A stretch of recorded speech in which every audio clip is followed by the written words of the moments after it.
자, 금리 인하가 이제 시작됐습니다. 앞으로 집값 어떻게 될까 한번 이야기해 보겠습니다. 자, 내수 잡으려다가 가계비 불시 당긴다 하면서 뭐 이런 기준금리 변동 추이 뭐 이런 기사들이 있는데 2년 만이죠. 거의 2년 만에 지금 미국이 금리 인하를 시작을 했습니다. 그래서 5.5에서 5.0으로 이제 0.5포인트를 내렸습니다. 자, 그다음에 올해 0.5를 더 내린다고 그랬습니다. 그러니까 지금 5를 유지했던 게 22년 중반이니까 벌써 2년 차죠. 2년 차에 막판에 들어서 한 번에 1%를 내리겠다는 거나 마찬가지입니다. 그러니까 지금 빠르게 내려가는 거죠. 이 왜 이렇게 내렸는가를 봤더니 파월 연준 의장이 이런 얘기를 합니다. 경기 침체의 사전 대응이다. 그러니까 경기 침체가 온 게 아니고 경기 침체가 올 수 있다는 거에 대해서 미리 사전에 대응하기 위해서 내리는 것이다. 그러니까 쉽게 얘기하면 이런 것 같아요. 그러니까 경기 침체가 오지 않았고 아직 경기가 좋은데 이 좋은 경기를 잘 유지해야 되지 않겠는가. 최대한 오래 길게 가져가야 되지 않겠는가. 혹시나 리스크가 있을 수도 있으니까 미리 이제 끊어내겠다. 그런 의도로 내가 조금씩 이제 내릴 거야 라고 얘기한다고 보시면 될 것 같습니다. 자, 그래서 어떤 분들은 이제 이런 얘기를 해요. 아니, 저번에 그럼 0.25 내리고 이번에 0.25 내리면 되지. 0.5라는 거는 빅컷이라고 해가지고 어찌됐든 간에 시장에 충격을 안 줄 수 없는 수치인데 왜 이렇게 하냐? 라고 얘기도 하지만 그래서 어떤 분들은 이런 얘기를 합니다. 아, 이거 경기 침체가 오는 게 이제 확실하다. 그리고 이제 앞으로 이제 미국발 경제 위기까지도 올 수 있기 때문에 이제 뭐 더 조심해라 뭐 이런 얘기 하시는 분들도 있는데 뭐 의견이 분분합니다. 분분하지만 어쨌든 경기 침체 안 온다 라고 말하는 분들이 훨씬 더 많은 것 같아요. 아직까지는. 왜냐하면 미국의 지금 경기가 뭐 좋습니다. 수치가 되게 좋아요. 물론 뭐 실물 경제는 뭐 안 좋다 뭐 이런 얘기들도 있지만 실제 뭐 수치상으로 봐야 되는 거니까. 그래서 지금 3분기죠. 이번 3분기 미국 GDP 잠정 성장률이 3%를 찍을 것이다. 뭐 이런 예측치도 나오고 있는데 3% 하면은 이제 약간 이 경제를 잘 모르는 분들 이런 분들은 3% 가지고 뭐 대단한 거냐 이런 얘기 하실 수도 있지만 이건 정말 엄청난 수치인 거죠. 자, 미국의 그 GDP가 어느 정도냐면은 이게 100만 달러가 기준입니다. 100만, 1000만, 1억, 10억, 100억, 1000억, 1조, 10조, 28조 달러입니다. 그럼 이거 얼마야? 감도 안 오잖아요. 그냥 제일 쉽게 생각하는 거면 이렇게 생각하시면 돼. 그냥 한국의 거의 20배 가깝습니다. 한 17배, 18배 정도 될 거예요. 그러니까 미국이라는 나라가 한국의 한 20개 정도를 모아놓은 거나 마찬가지다. 그러니까 어마어마하게 큰 거죠. 이런 나라가 3%를 성장한다는 거면 작은 수준이 아니잖아요. 그래서 우리나라 기준으로 봤을 때 미국이 3% 성장한 수준이면 우리나라는 49% 성장하는 수준이다. 우리나라가 1년에 50% 성장해보세요. 그러면 이거는 뭐 어마어마하겠죠. 시중에 막 돈이 막 남아 돌고 거지도 수백만 원씩 돈을 들고 다닐지도 모릅니다. 그게 미국의 스케일이다라고 보시면 됩니다. 일본도 망했다 해도 아직 우리나라보다 이제 훨씬 더 규모도 큽니다. 그러니까 미국이 저 정도 성장한다는 거는 상당한 거라는 거예요. 그러니까 경기 침체를 말하기에는 아직은 좀 무리가 있지 않나? 라는 얘기도 뭐 이유가 있는 거죠. 자, 그럼 우리나라는 어떠냐? 우리나라는 지금 이제 2분기 때 마이너스 한번 찍었습니다. 물론 이제 작년 같은 분기 대비 성장이기 때문에 시차나 착시가 있을 수는 있지만 어찌됐든 간에 2분기는 마이너스를 찍었는데 올 한 해는 전체를 다 합쳐봤을 때는 그래도 2.6% 정도 성장할 수 있다라고 본다는 거예요. 자, 그러면은 미국이 3% 뭐 2, 3% 성장하고 우리도 2, 3% 성장하면 똑같은 거 아니냐라고 생각하시면 안 되겠죠. 우리보다 20배 큰 애랑 우리가 똑같이 성장하면은 차이가 훨씬 더 많이 벌어지는 겁니다. 자, 그래서 우리나라는 지금 이 정도도 되게 잘한다라고 말하고 있는 수준이란 말이죠. 그러니까 지금 생각보다 우리나라의 경제는 수치상으로도 그렇고 별로 좋지가 않습니다. 그러니까 이 상황에서 경제를 살려야 된다 이런 얘기들이 지금 계속 나오고 있는데 이 디플레이션의 공포 이런 얘기 들어보셨을 겁니다.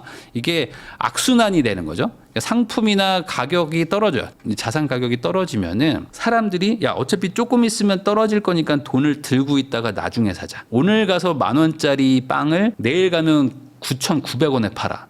굳이 오늘 안 사도 되는 거잖아요. 근데 이틀 기다렸더니 9,800원이 돼. 3일 기다렸더니 9,700원이 된다면은 한 2달 기다릴까? 뭐 이런 생각하시는 분들이 점점 많아지는 거죠. 그러니까 현금을 쥐고 물건을 안 사려고 합니다. 악순환이 일어나는 그런 효과인데 그러다 보니까 소비자는 추가 하락을 예상해서 소비를 미루고 돈을 쌓아둡니다. 그리고 기업들은 물건을 못 파니까 기업 실적이 악화가 돼가지고 투자도 줄이고 사람들도 뭐 잘라. 임금도 막 내립니다. 깎고 올리질 않아.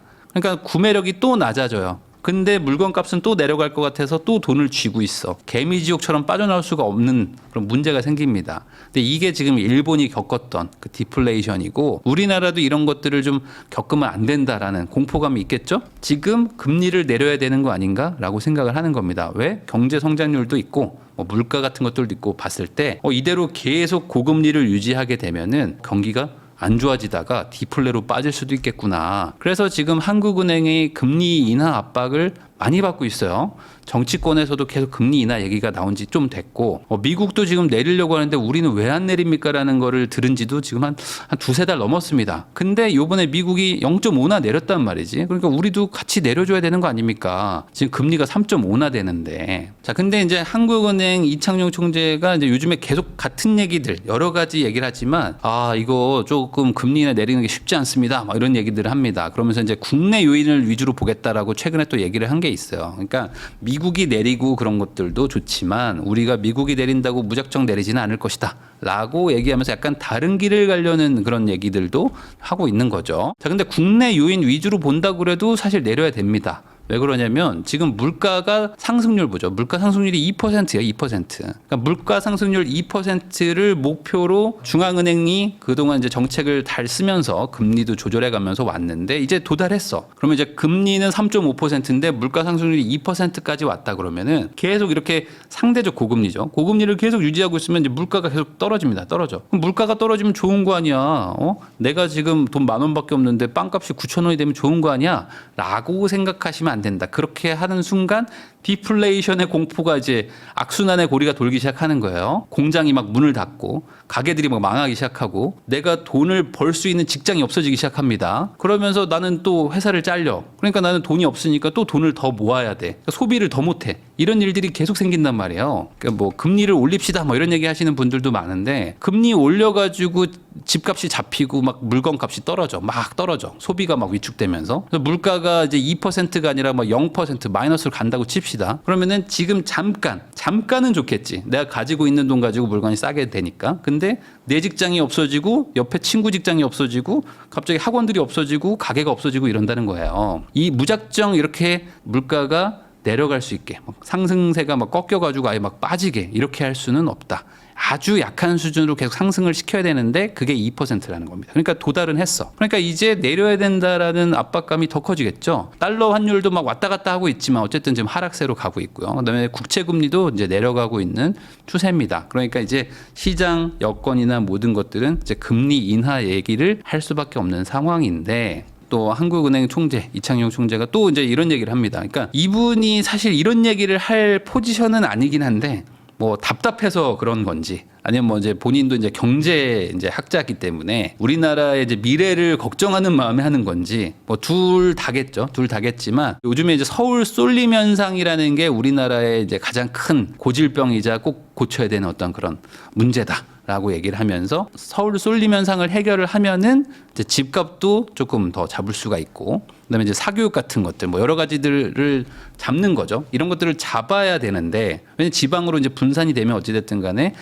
문이 좀 넓어지는 거니까 그러니까 이런 것들을 하자라고 이제 계속 얘기를 합니다. 그냥 그 말은 뭐냐면 반대로 역설적으로 지금 집값을 걱정하기 때문에 내가 금리를 고민하고 있는 것이다. 나머지는 다 내릴 여건은 됐다. 근데 내가 여기서 내리는 순간 금리 인하 시그널이 집값 상승으로 이제 사람들의 기대감이 돼버리면 집을 더 사러 갈 거 아니냐. 그러면 대출은 더 받을 것이고 가계부채가 가뜩이나 늘어나고 있는데 더 늘어날 것이고 그러면 이게 더 안 좋아지는 거 아니겠냐라는 얘기를 지금 은연중에 하는 거죠. 금리 인하가 이제 10월 11일 네, 하고 이제 아니면 11월 28일 이제 두 번에 이제 걸쳐 가지고 회의가 있습니다. 금통위 회의가 있는데 9월 달 통계가 이제 조금 있으면 나옵니다. 조금 있으면 나오겠죠. 이제 그거를 보고 앞으로 또 예측치, 물가 이런 것들, 경제 성장률 같은 것들을 보면서 금리 인하를 결정할 것 같아요. 그래서 뭐 빠르면은 10월 11일에 금리 인하를 할 것이다. 라는 파가 있는데 하는 총재 그분 이제 얘기하시는 걸 보면은 이거 10월 11일 이거 좀 너무 빠른데 라는 느낌으로 보는 분들도 있는 것 같아요. 그래가지고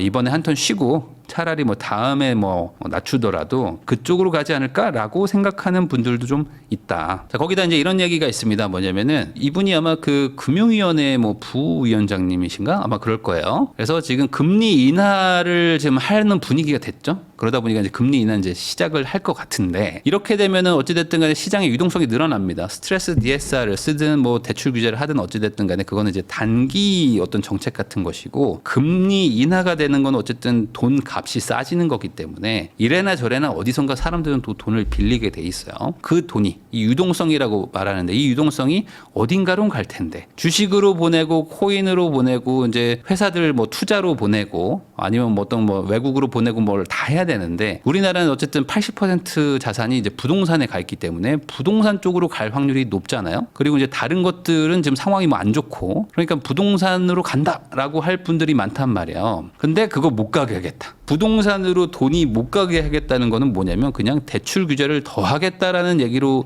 해석하셔도 뭐 무방하다고 봅니다. 뭐 금리를 더 올리라고 하긴 좀 뭐 하니까. 그러면은 이제 LTV 규제를 하든지 아니면 스트레스 DSR을 뭐 더 빨리 적용을 시키든지 어떻게든 대출 총액을 낮추려고 할 겁니다. 한 인당 대출 받을 수 있는 양을 줄이려고 할 거예요.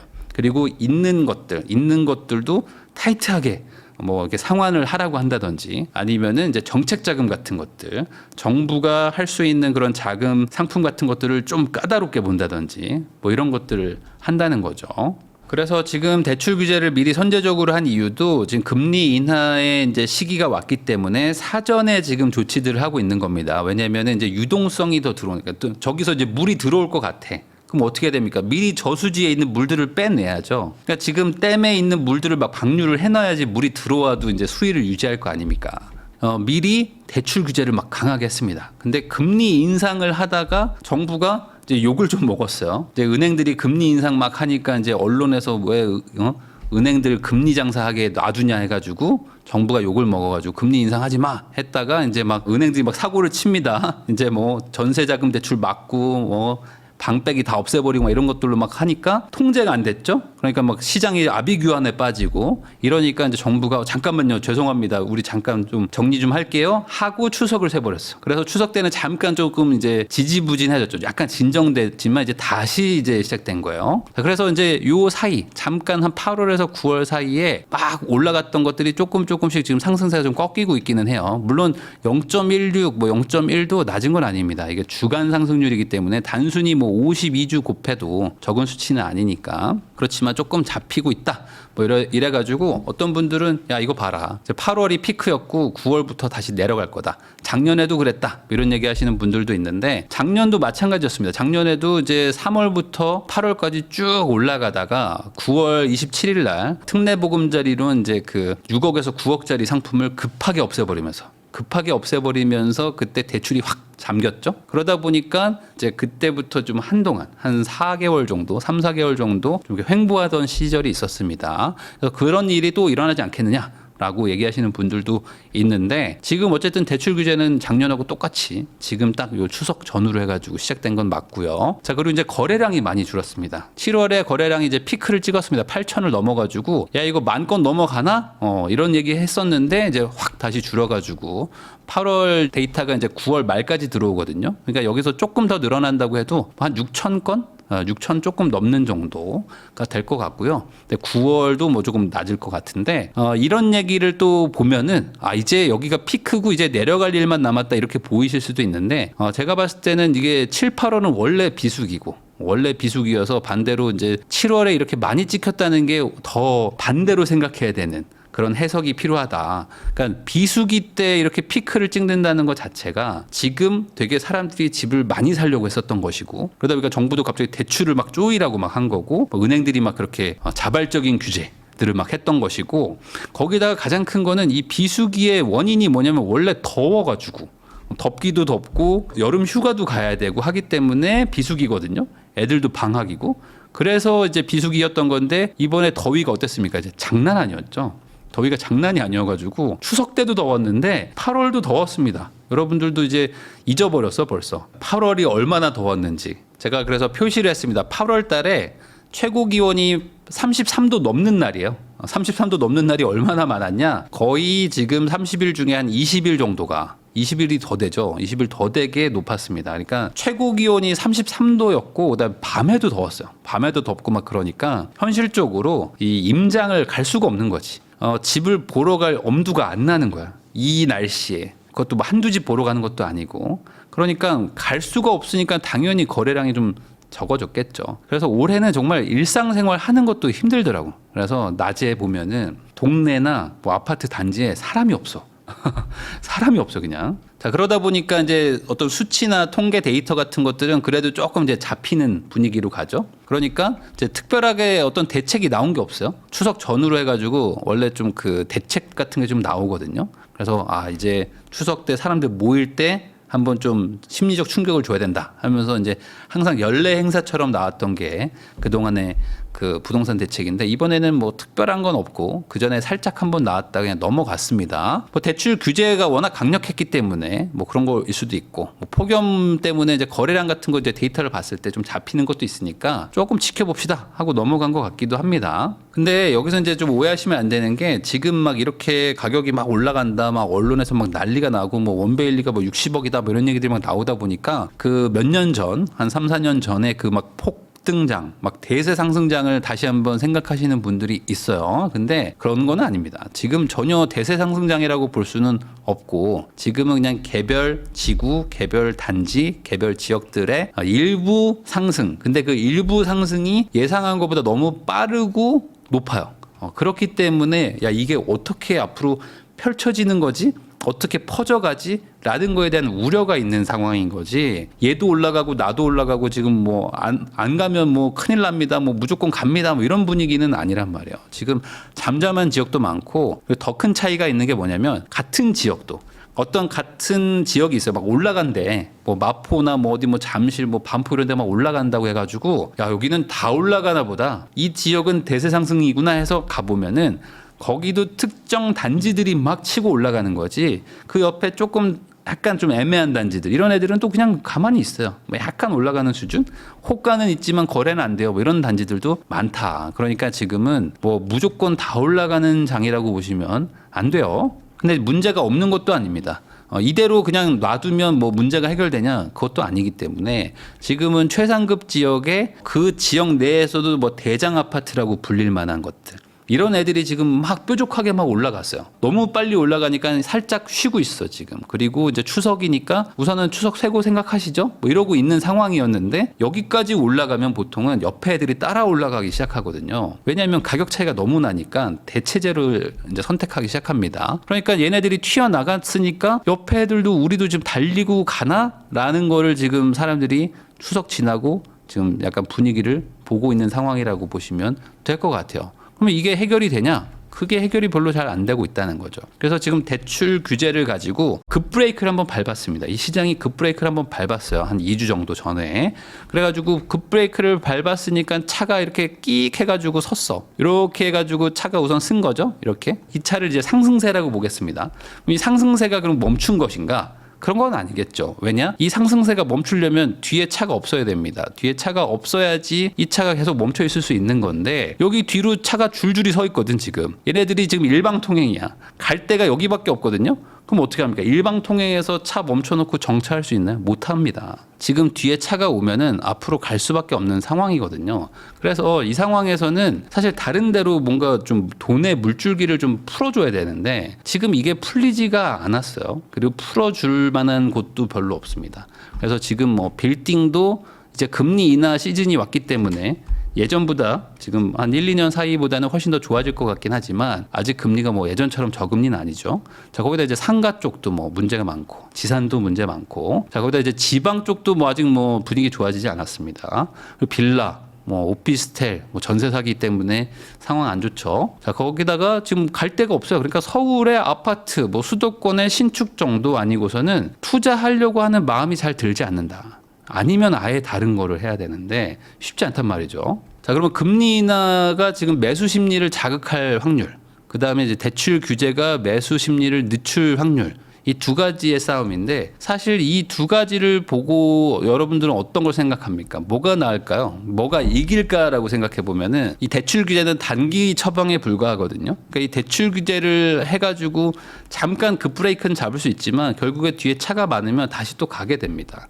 그래서 지금 이 금리 인하 시즌이 됐다는 거. 그래서 이거에 대해서 결과는 다들 안단 말이에요. 이게 앞으로 어떻게 될지는. 그래서 사람들이 지금 금리 인하 하기 전에 빨리 사러 갔던 거예요. 그게 올해 뭐 5월, 6월, 7월이라고 보시면 될 것 같고 그러다 보니까 지금 부랴부랴 대출을 막 강하게 막았다. 라고 보시면 될 것 같습니다. 근데 이제 이 상황에서 가장 큰 틀은 결국에 아까 제가 말했듯이 돈을 분산을 시켜줘야 되는데 분산을 시킬 방법이 없다, 지금 분산시킬 방법이 별로 없어요. 그래서 갈 곳이 없습니다. 지금 돈이 좀 있는 분들을 만나봐도 돈이 갈 데가 없다. 어디 가냐? 그럼 거꾸로 내가 너한테 20억을 줄 테니까 이 20억을 가지고 무조건 불려줘라 라고 얘기한다면 어디에 투자할래? 여러분들은 어디 하실 겁니까? 저요? 저 코인 하겠습니다. 근데 까먹으면 뱉어내야 돼. 까먹으면 뱉어내야 되는데 벌기만 해줘 라고 하면 어디로 갈까? 생각해보면 지금 마땅한 데가 많지 않단 말이죠. 그러다 보니까 이 똘똘한 한 채를 계속 강요하는 법이 많다고 그랬잖아요. 그러다 보니까 이게 법 개정이 되면 조금 사람들이 좀 다른 데로 갈 텐데 그게 안 되다 보니까 이제 강남, 강북 격차가 더 벌어졌다. 그래서 이제 특정 단지를 극단적으로 쓰는 기사긴 하지만 16배 차이다. 집값이 16배 차이라고 합니다. 같은 평형인데. 그러면 이게 맞는 건지 이게 더 안 좋은 거라고 저는 생각하거든요. 그래서 지금 뭔가 유의미하게 사람들의 심리를 조금 늦출 수 있는, 누그러뜨릴 수 있는 게 뭐가 있을까를 보면은 그린벨트 해제 정도가 남은 게 아닌가라고 저는 생각은 합니다. 물론 이제 3기 신도시가 지금 진행은 되고 있어요. 근데 이것보다도 어찌됐든 간에 더 강력한 게 어찌 보면 이제 그린벨트죠. 그린벨트는 서울이니까 서울에 아예 붙어 있는 땅을 빠르게 풀어가지고 우리가 공급을 단기간에 해보겠다라고 발표를 하면은 조금 좀 기다려 볼 만도 할 것 같은데 그게 이제 쉬울 것인가? 이게 제가 보니까 이제 예전에 이명박 정부 때도 한번 그린벨트를 풀었습니다. 12년 전에. 풀고 입주까지 한 4년 정도 걸렸더라고요. 풀겠습니다라고 말하고 입주. 물론 이제 모두 입주한 건 아니고 가장 처음 입주한 게 한 3년, 4년 정도 걸렸더라고요. 그러니까 엄청 빨리 한 겁니다. 그때 진짜 불도저식으로 막 밀어붙였기 때문에 야, 강남 인근에 반값 아파트가 분양이 되는구나. 그럼 앞으로 분양할 게 엄청 많네? 라고 하면서 사람들이 매수 심리가 확 식었습니다. 확 식으면서 그 서울에 막 미분양이 막 터지기 시작했었거든요. 그러니까 그거를 만들어낼 수 있을까를 기대하고 있겠지만 지금 2024년인데 이거 될까? 안 될 것 같기도 하단 말이죠. 그래서 지금 약간 눌리는 모양새입니다. 지금 약간 눌리는 모양새고 워낙 달렸던 동네들은 잠깐 조금 쉬어가는 것도 있고 지금도 신고가가 찍히는 곳들이 있긴 있어요. 있는데 그게 뭐 과거처럼 막 팍팍팍 튀긴다기보다는 조금씩 지금 올라가고 있는 그런 상황인데 이게 길게 보면 또 튀지 않을까? 라고 생각하는 게 어찌됐든 지금 봤을 땐 합리적인 추론인 것 같습니다. 왜냐하면 지금 이 심리를 꺾는다는 게 뭐가 있을까 저도 한번 생각을 해보거든요. 근데 쉽진 않아요. 어쨌든 미국도 그렇고 한국도 그렇고 금리는 내린다고 하고 공급은 어쨌든 좀 부족하다고 하고 똘똘한 한 채를 하라고 계속 얘기는 나오고 있는데 그러면 돈은 쌓여가고 대출은 더 받을 수 있다고 하면은 결국에 이거 집을 하나 사야겠는데 라는 심리로 갈 확률이 높다. 그 많은 분들이 아니다 이거 지금 잠깐 뭐 피크를 친 거고 앞으로 좀 잠잠해지지 않을까요? 라고 생각하실 수도 있습니다. 뭐 그것도 맞을 수 있는데 지금 금리 인하가 이게 끝난 게 아니잖아요. 그러니까 이게 이제 앞으로 시작인 거잖아요. 그러면은 금리가 이제 확 올라갔을 때 사람들이 충격을 받아가지고 집값이 막 사람들이 막 던지기 시작하면서 가격이 막 떨어졌었거든요. 그러면 반대로 이제 금리가 이제 내려가는 시작입니다. 그러니까 이제 금리 이제부터 내려가기 시작하면은 내년은 더 많이 내려가 있을 거예요. 그러면 내년 정도를 생각하고 무언가 선택을 한다고 하면은 집 사는데 좀 도움이 되지 않을까. 그러니까 지금의 금리보다는 한 장기적으로 봤을 때는 더 내려갈 확률이 높다고 쳤을 때 사람들이 어떻게 생각을 할 것인가. 이렇게 판단해 보시면 좋을 것 같습니다. 근데 이제 이것도 오해하시면 안 되는 게 이 온기가 퍼지는 속도가 막 광풍 같은 게 아니에요. 그러니까 지난번 그런 장이 절대 아닙니다. 그래서 먼저 가는 동네가 분명히 있을 것이고 아주 나중으로 밀릴 동네들이 많을 거예요. 그러니까 지금 뭐 올라가는 동네가 예전에는 막 7, 80%가 올라가는 분위기였다면은 지금은 반대로 뭐 10에서 20%가 올라가는 거지 나머지 한 7, 80%들은 그냥 왜 쟤네만 올라가고 우린 안 올라가지? 뭐 이런 분위기로 남아있을 확률도 높습니다. 절대 지금은 뭐 광풍의 분위기가 아니에요. 그러니까 이런 상황에서 아무거나 막 사야겠다라고 생각하시면은 그것도 또 잘못된 선택을 하게 되는 게 아닐까. 거기다가 지금 단기적으로는 악재는 이겁니다. 단기적인 악재는 지금 추가 대출 규제를 예고하고 있는 걸로 보입니다. 지금 뭐 금융위도 그렇고 지금 금감원도 그렇고 대출 규제를 해야 된다라는 얘기들을 계속 하고 있어요. 지금 단기적으로 수요를 잡는 거는 대출 규제밖에 없다. 또 할 것 같습니다. 뭐 정말 상황이 안 좋아지면 그러면 이것 때문에 또 갑자기 내가 집을 샀는데 갑자기 수요가 확 없어져. 내 뒤에 줄을 많이 서 있었는데 내가 사고 나니까 수요가 확 끊겨. 뭐 이럴 수도 있습니다. 그러니까 지금은 막 탈탈 털어가지고 대출 받는 거 뭐 이런 거는 좀 피하시고 그다음에 아무거나 산다 이런 것도 좀 피하시고 내가 봤을 때 장기적으로 충분히 보유도 할 수 있고 안 되면 거주도 할 수 있고 그다음에 유지도 할 수 있는 뭐 그런 정도의 집들을 좀 추려가지고 보고 계시는 게 맞지 않을까 싶습니다. 그래서 지금은 뭐 미래 가치가 뭐 엄청 좋아지고 그러니까 이거를 뭐 사놓으면 뭐 10년 뒤에 어떻게 되고 뭐 이런 얘기들은 우선 뭐 나중으로 좀 미루셔도 될 것 같아요. 지금은 뭐 그렇게 중장기로 전략을 짜기보다는 단기적으로 실거주를 할 수 있는 뭐 실거주를 하라는 게 아니라 실거주를 할 수도 있을 것 같은 정도의 느낌으로 보시면 괜찮지 않을까. 그런 것들 좀 보고 계시면서 뭐 금매 나오거나 상황상 가족의 어떤 상황상 부득이하게 던지는 물건 뭐 이런 것들이 있습니다. 뭐 그런 것들 위주로 좀 찬찬히 찾아보시면서 남은 한 해 보내시면 될 것 같습니다.